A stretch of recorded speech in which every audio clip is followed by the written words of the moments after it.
Good morning. Sorry, Zoom is being persnickety today. Smash, smash, smash. So here we have the three tricolor Francos. Now this is, I just want to talk about Francos in general. I was walking my dog last night thinking about gold chains, as I always do. My thoughts are like 80% gold jewelry and jewelry in general, whether it comes to chains.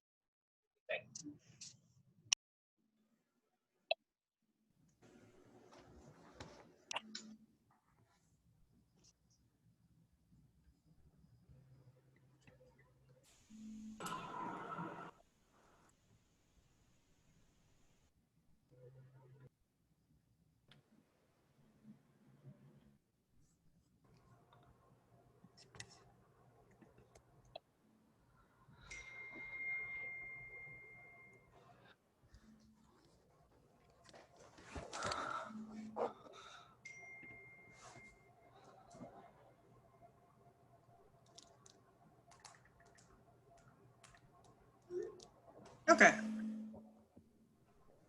Does anybody have any questions?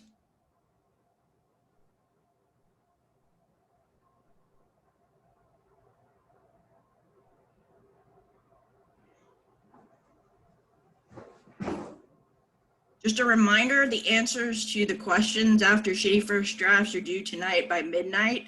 I think originally I had 8 a.m. on it, but I extended it till midnight tonight. Actually, 11:59, so don't wait till. Where are those at? Because I tried looking for it and like where to like comment, but I don't know. It just says it's an announcement. Like I can't find the assignment. Okay, if you go to the discussion board. Oh, okay. Then click on the discussion board and you'll find the shitty first drafts discussion. Okay. And my fault because I originally had it as an assignment and then I moved it to discussions. Okay. So I understand the confusion. Okay. But if that doesn't work, let me know. All right. Okay. And then, so for Wednesday, we're aiming toward the first draft, right, of the resume and the cover letter. And by then, you should also have your mind map done to turn in. So let's talk about one of the aspects that you'll need to know about for constructing the format of your resume and your cover letter. And really for all the writing that you do, if you already feel like you're a pretty decent writer, one way to like really show that you're approaching that college level of writing is to know some of the more sophisticated rules, right, that have to do with English. I consider this to be one of them. So it's called parallel structure. And what that means is we use grammatical patterns to show ideas are of equal importance. And it also has a rhythm to it that usually readers like, and it smooths out your writing and flow. So what is grammatical structure? Let's talk about it.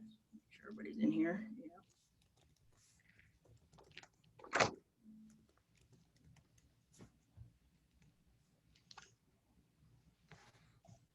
So this is just a short 5-minute video that goes into it a little bit, and then we're going to practice it, and then we're going to show how it's going to apply to formatting your resume qualifications. Hello,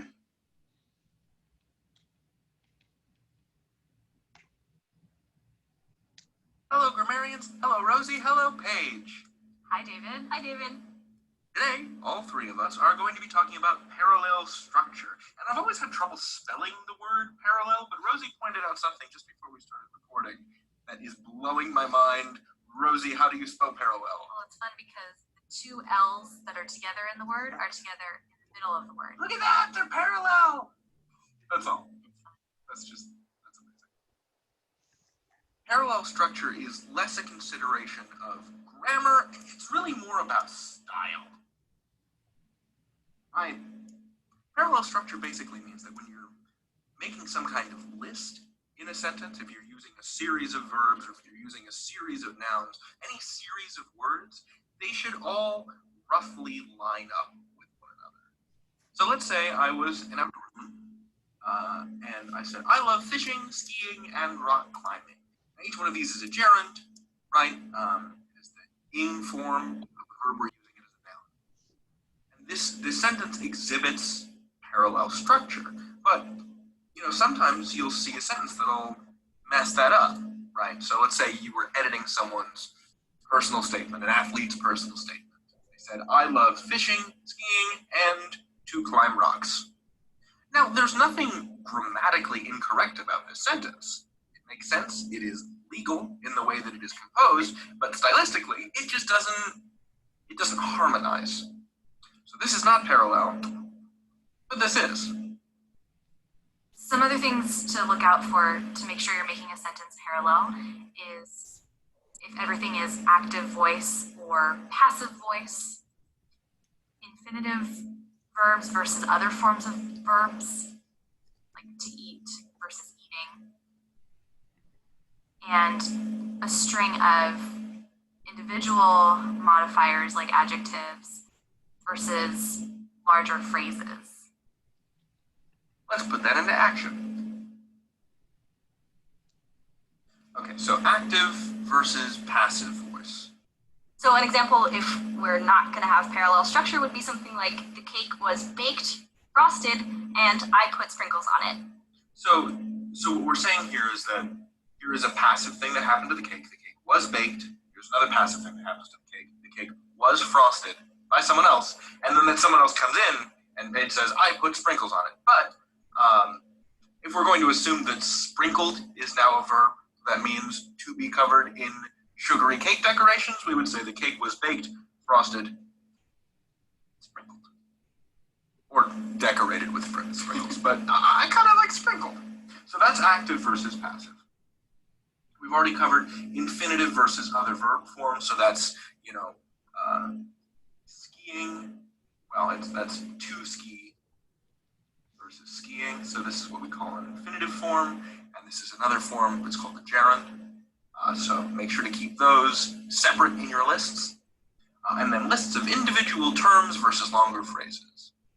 So if you are describing something with a string of adjectives, be careful when you follow it up with a longer phrase. For example, sharks are large, damp, and dangerous.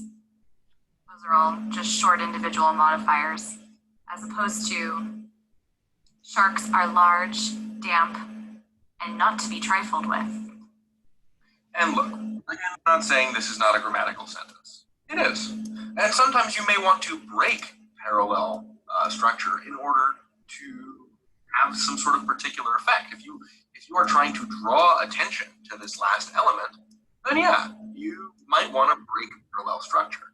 But we want to make you aware that there is just a sort of general tendency towards making your sentences harmonious in this way. Baked, frosted, and sprinkled, large, damp, and dangerous. You know, and then when you want to have access to that ability, to really draw attention to that last element, then you can say, you know what? I'm going to make this perpendicular. Is perpendicularity, is that a thing that I just made up right now? Yes. Are we going with it? Maybe. Yeah, I like it. Yeah? It's not parallel. It's not parallel. It's not parallel. Well, I suppose that just about covers parallel structure. So, for one last time with Paige, you can learn anything. David out. Rosie out. You've been a wonderful intern. Paige will miss you. Thank you. I'll miss you. Okay. So basically, using this, like they said, if you break the structure, it's not necessarily ungrammatical, it's just not as easy for your reader to read. But there are times you might want to break the structure to call attention to a certain difference or something that you want to highlight.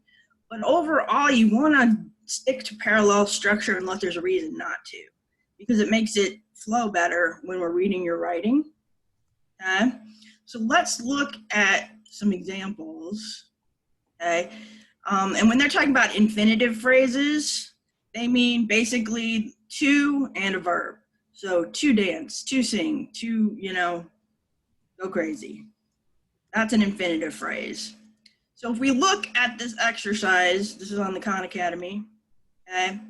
So which one of these would be correct? which would be parallel. Vivian roasted the beans, ground them up, and brewed a cup of coffee. She roasted the beans, ground them up, and a cup of coffee was brewed.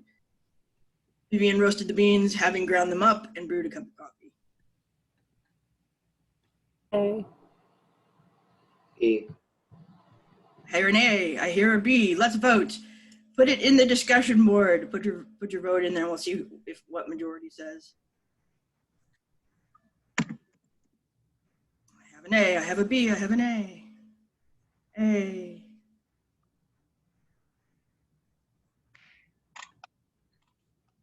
Looks like A is winning. And A would be correct. Okay, why? Why isn't it B? Well, it's got the pattern. Roasted, right? Past tense verb. Vivian, oh no, we don't want to check that one. Vivian roasted the beans, ground them up. That obeys the pattern. But then we get to this part, and this part is active when they're talking about active versus passive voice. Basically, an active voice sentence has the person who's doing something up front and the verb right after. Vivian roasted. Now, when something is receiving the action, it's called passive.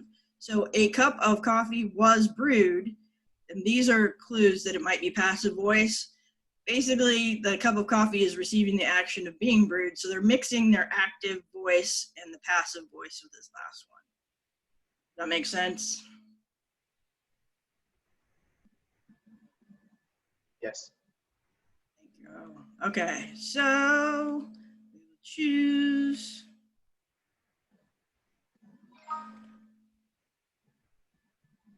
Correct, right? Let's look at the next one. Now, here we have, these are the infinitive phrases, right? To and a verb. Then we have the ing. That's the gerund he was talking about. So, which one has the parallel structure? Type it in the chat.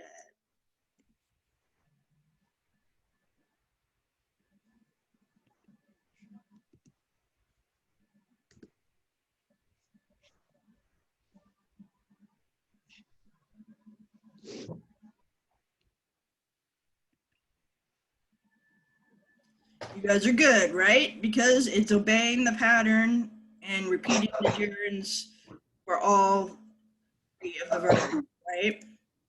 I like skiing, hiking, and fly fishing, okay? And you can see how that flows. Like if you look at a comparison, I like to ski, hiking, and fly fishing. It's just not as elegant or smooth. I like skiing, to hike, and to fly fish. Same thing. But I like skiing, hiking, and fly fishing. You just kind of fly right through that one. Right, so it smooths out your writing. It doesn't cause your audience to stumble over it, right?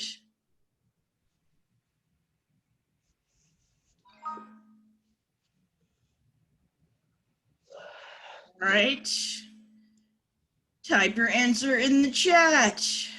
Which sentence maintains a parallel structure?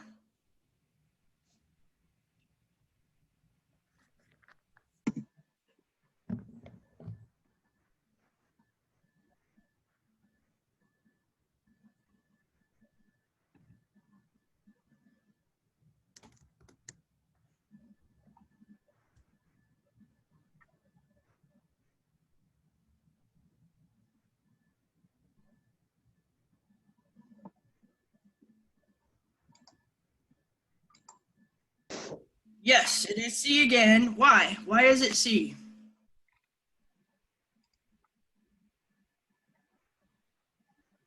Because the tone in the end is the same. Like inspector promised that he would complete the investigation speedily, earnestly, and honestly. Like the tone is Yes. easier and it's a little smoother as compared to the others. Very good. They all end in ly, right? Mhm. Whereas the pattern is broken in these. So like I said, this just shows a little bit more sophistication. It ups your level of writing if you know what parallel structure is and how to obey the rules of it and when to break them, right? He doesn't need to call attention to one of these. He considers them all to be equal. So he doesn't break the pattern and puts them in the same grammatical format. In this case, these are adverbs. Most adverbs end in ly. And these describe how he will complete the investigation. Adverbs describe verbs. Okay. So he will complete it. How will he complete this? Speedily, earnestly, honestly. Good job, guys.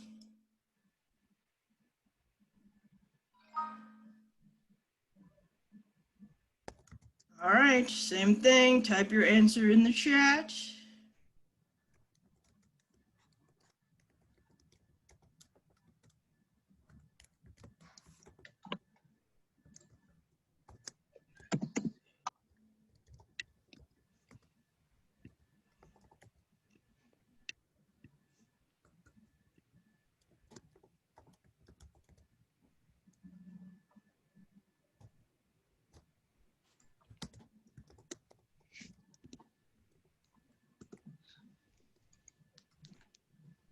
Very good. So Conrad the Magnificent pulled a rabbit, a bouquet of flowers, and a beehive. Right? And so you have the article and a noun. Article, noun, article, noun.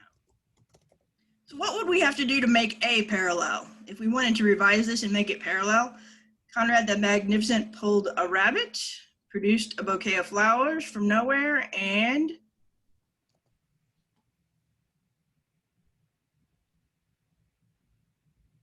so we have pulled, we have produced, and what would we need in the last part?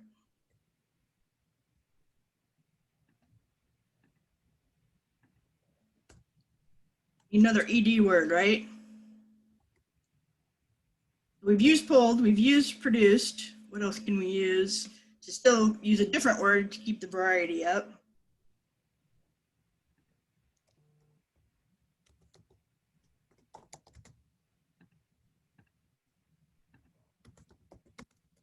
Removed. Yes, that's a good one. And removed a beehive out of the top hat, or from the top hat. Okay, question so far.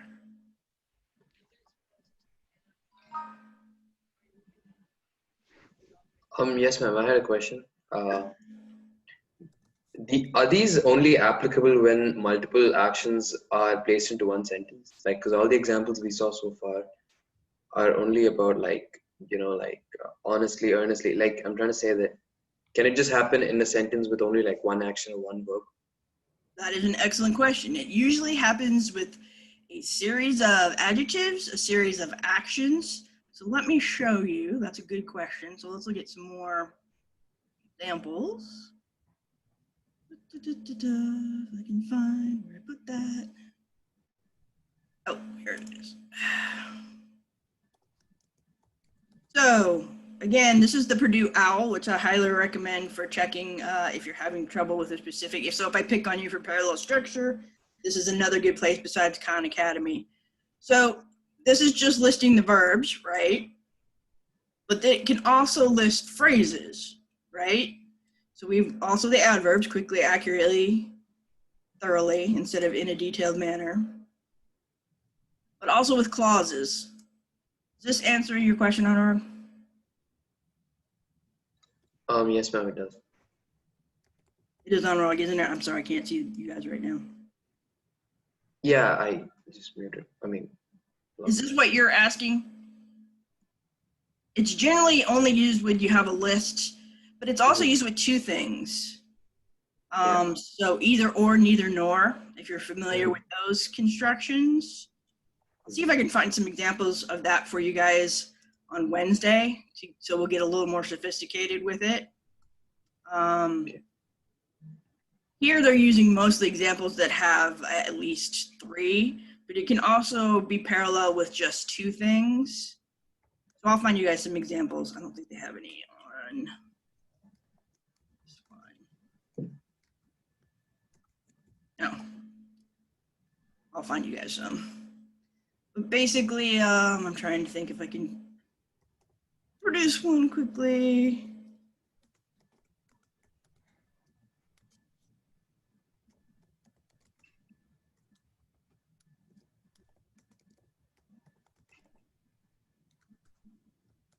I don't know. They like to be admired and they like to be praised. This would still be considered parallel.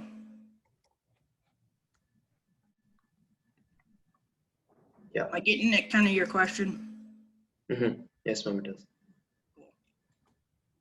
And actually, this is a really nice technique that you can use for sort of stylistic effect as part of your style, just to make it sound really cool.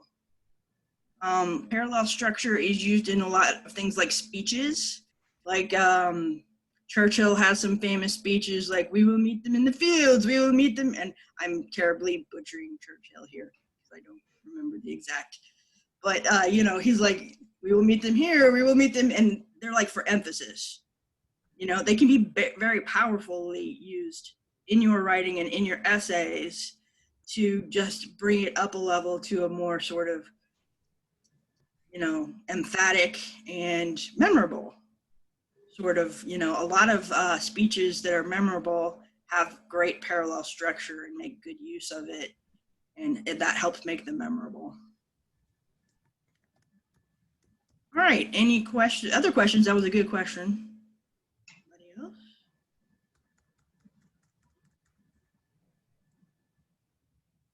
So what would this look like putting it into your resume, right? Because for the cover letter, you use full sentences, but not necessarily for your list of qualifications, okay? But you still want them to be parallel. So let me show you what it would look like on something like a resume list. Oh, wrong one. There we go. So in business writing, which is the writing you're doing for your resume and cover letter, it's more formal. Okay. So one way, if you're using phrases, prepared weekly reports, audited incoming accounts, attended weekly. So what is the pattern they're using? ED in like all the. ED, and except we get to the odd verb down there, it's all past tense, right? Mhm. Which is mostly ED until you get to the weird verbs, the irregular verbs. So purchasing merchandise, setting up displays, organizing staff, balancing monthly accounts. So which pattern is this?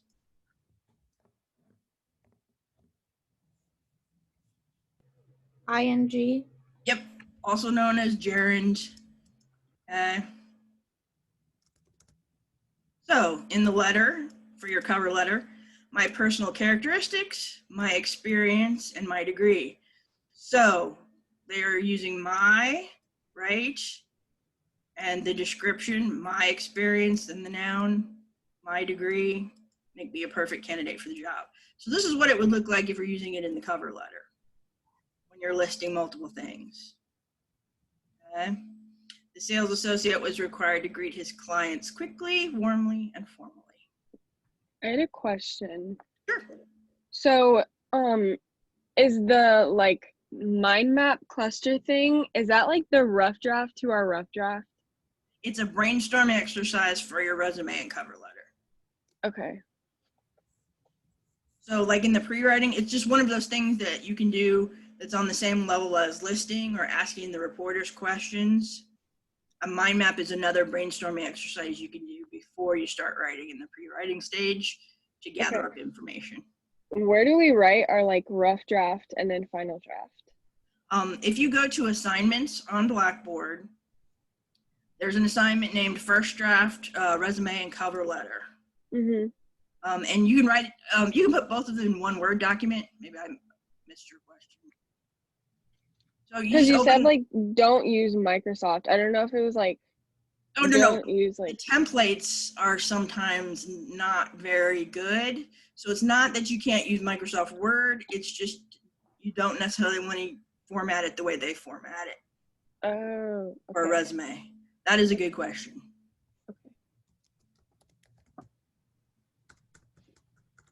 Same thing here. The manager told his team to arrive early, set up near the entrance. Okay. Parallel structure gives flow and clarity to writing. It shows that you are professional. You are educated, right? So that's what it would look like in the cover letter.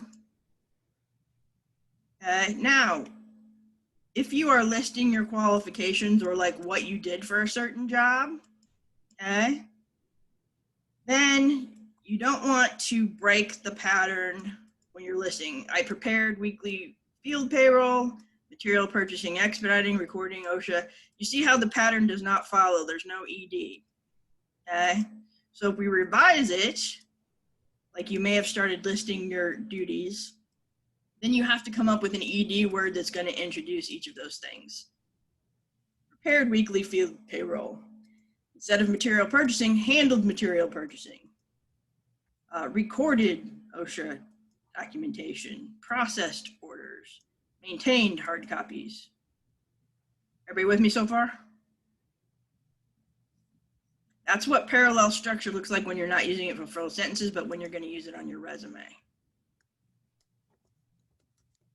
Now, you only have to make it parallel underneath one job. If you wanted to use all of the ED words here, and for the next job you wanted to use all ING, that's okay. Let's look at an example. So, he's listing his qualifications here, and he has two different parallel structures he's working with. So under production assistant, runs errands, assists with setting up, ensures. So he's using the present tense because that's his current job. You guys with me? But here he switched to past tense, talking about a job he had before. I helped editors, I edited short films, and I filed documents. Kept with the past tense here. I attended summer of 2016. I learned aspects of filmmaking. I worked with film editing mentor to focus on post-production. So you don't have to stick with it like for the whole resume, but under an individual jobs qualifications, you want to make all those bullet points parallel.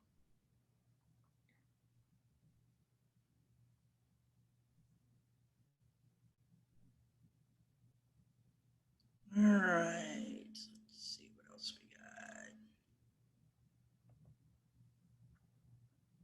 So parallel structure is really nice too when you want to pack a lot of information into a sentence, okay? Because you can get a lot of your qualifications in there by lining them up in sort of one-word descriptions. So last week, we worked on the career objective or career summary, however you decided you wanted to call it. Back to, oh, one quick thing I wanted to show you guys. I know that sometimes it's hard to find an assignment or some course material. So a lot of times I have the handout like stages of writing. All of the handouts that I reference when we're in class or under course materials, under content, on Brightspace. But let's say you want to find something specific and you don't want to scroll through the whole list. So hit Control F, and just like today, I wanted to download stages of writing so I could pull it up and show you guys. So I put stages because I know that's a keyword of the document, and then I search for it and it takes me to the document. Or maybe when you're reviewing for the midterm, you want to look over the reading techniques again. So you search for reading and it'll take you there. So this helps as we get further into it and there are lots of assignments to go through. Are you guys following me? Because Blackboard used to arrange things by date, and I don't think Brightspace does that necessarily. If it does, I'll try to figure out how to do that so that the new assignments rise to the top. So far, I haven't figured it out. So if you don't want to wait on me, don't forget Control F can help you find things more easily. Same thing with assignments. On Wednesday, you're going to turn in your cover letter and resume, right? So I might type in draft cover letter.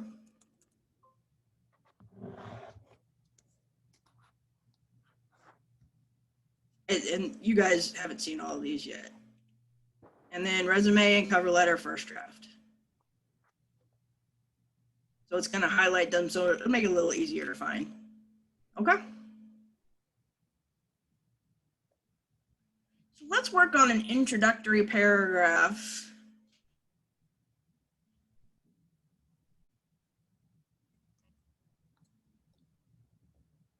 Try maybe some parallel structure in it. You don't have to keep it. We're just going to try it out.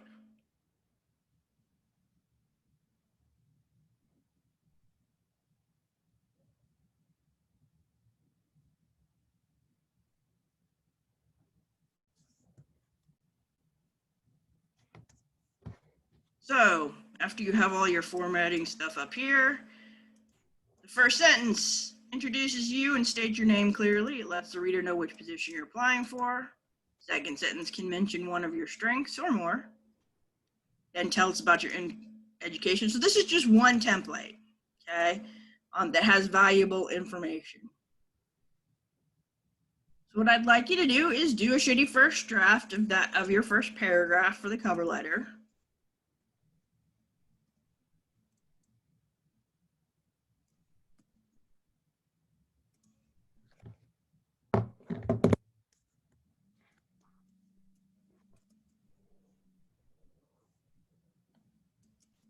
And you can follow this template, or you may already have a draft you can work with. That's fine. I'm going to give you the rest of, we have about 8.5 minutes before it will cut us off, and then we'll come back again like at 8:45. Okay. So I'm going to give you from now until 8:45 to come up with a draft. When we come back, be ready to paste it in the chat.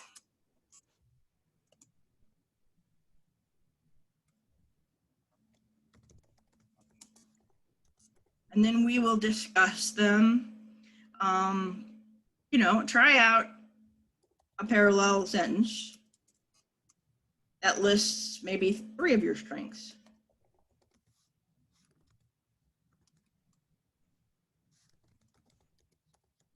So it could be 2, or it could be 2, like we talked about.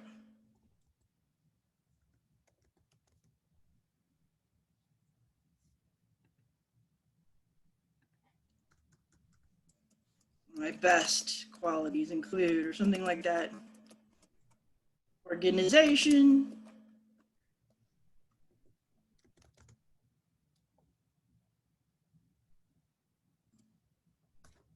Okay, we will come back at 8:45. I will be here until it cuts us off in about 7 minutes here if you have any questions while you're working on the draft. So you can use this as a guide if you wish.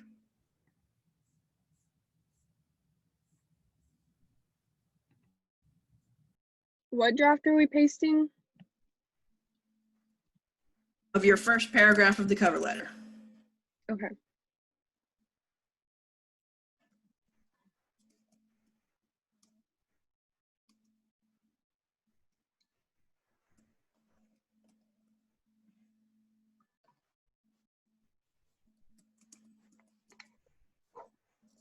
Ma'am, I had a question. For the drafts that we upload onto the assignments tab, do they have to also be formatted according to the standards that you told about, like the font and the size and things like that?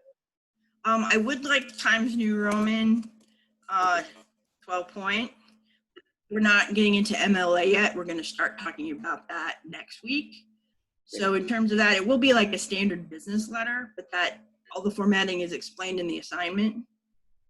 But yes, I'd like it Times New Roman 12 point.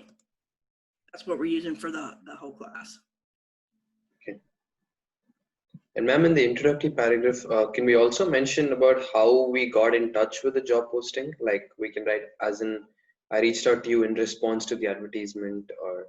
Absolutely. If you have any connections with the job, that is a very good thing to mention in the cover letter. Got it.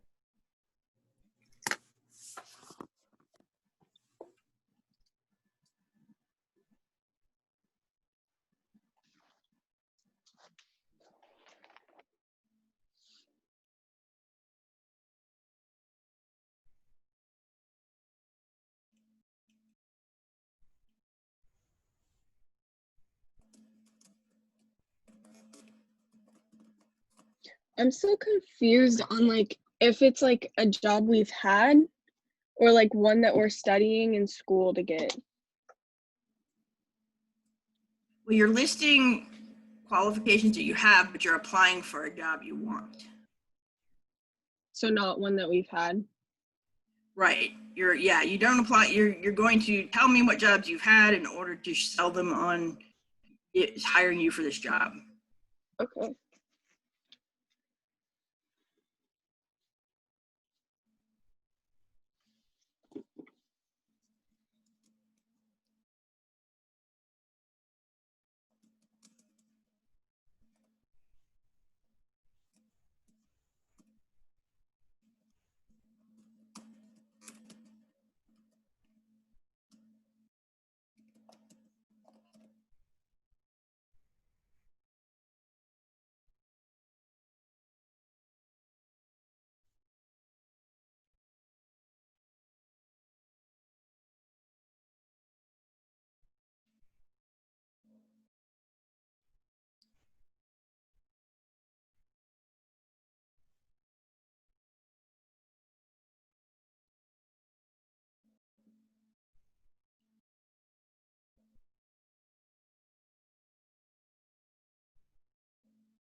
All right, I'll see you guys at 8:45.